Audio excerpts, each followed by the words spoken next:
I've been meaning to share this story, of something that happened the other week, just because of the powerful awareness from it of how what we believe we experience. So it's a story about Tektite, my kitten, who is 9 months old now, and I kept him in until Christmas time, when I decided to open the cat flap and let him decide when he was ready to go out. So a few weeks ago he managed to find the cat flap and has been really enjoying going in and out, just like 1 minute in, 1 minute out, in, out, and really pleased with himself of this newfound freedom, this other world. Anyway, so one morning I woke up, and usually Tektite is there bounding on the bed, pouncing on Obsidian, my other cat, who is 9 years old, and just kind of waking us all up. But the other week he didn't come in, and I realised that I hadn't seen him through the night. So all that day I kept calling him. It was a bit odd, but then cats do disappear. They go off overnight and don't come back. So I just kept thinking, oh well, he'll be back later. And then it got to about 7:30 and time to teach meditation. And in the meditation session, the Insights of Meditation, I said sometimes losing a pet can be more painful than losing a distant relative, because our pets have this ability to just radiate unconditional love. They just have this ability. And so I'd said this in Insights of Meditation, and afterwards I thought I'd best go check outside. So I went for a walk around, listened into the garages, thinking, has he got caught in the garage? And got into bed, got back and got into bed, thinking, okay, he'll come in at some point. At some point he'll come in. And then I checked Facebook, and it came up with a notification saying, black and white cat found. Has anybody lost a black and white cat? And Tektite is black and white. And then it said, because this cat has been found dead. At which point, a rush of heat, and decided, okay, just read the comments. And the comments were no collar, all black, white paws, just described Tektite completely. Other people saying, oh no, it's not my cat, I've forgot my cat. And the messages were that he'd been taken to the vets, and the vets that he'd been taken to. And so this dawning that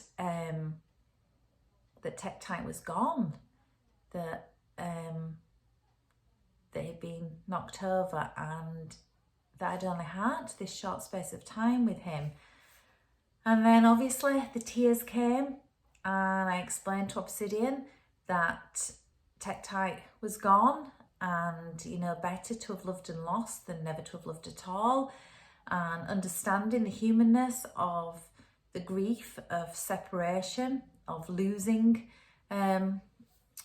someone, or something that we hold dear, that we love. And so I cried a lot. I cried because I wasn't there for his transition from this world to the next world. Cried at all the lovely memories of that short space of time, of the joy that he's brought with his disposition, his bright, happy disposition. And I think it was maybe about 2:30 in the morning when I eventually started to, kind of relax. You kind of just go through those motions of settling down, and then, the mind is activated again, and, just allowing the process. And made peace with the fact that, he'd gone. And then about 2:55, I heard this meow. and in came Tektite. Like, here I am at last, here I am, meow, meow, meow, stroke me. And it was the most surreal thing, because first of all, I looked at him and said, I've just grieved you. I've just spent the last 4-5 hours grieving you. I thought you died. And at the same time, the relief that he hadn't died and he was back with us and it was all okay. And then another feeling of, oh, but if it's not Tektite, then somebody else has gone through that. But what really struck me was the power of belief, that in that time I truly believed, from the description, from the chain of events, that actually he'd passed away. And then the reality was that he hadn't. And so I suppose I'm sharing this because, you know, we respond to whatever we're believing, whatever is present. And,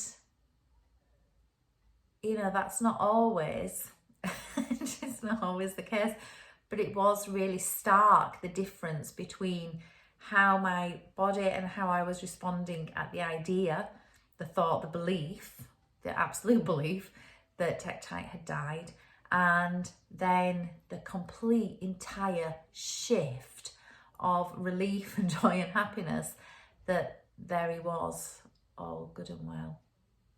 So a sad beginning but a happy ending.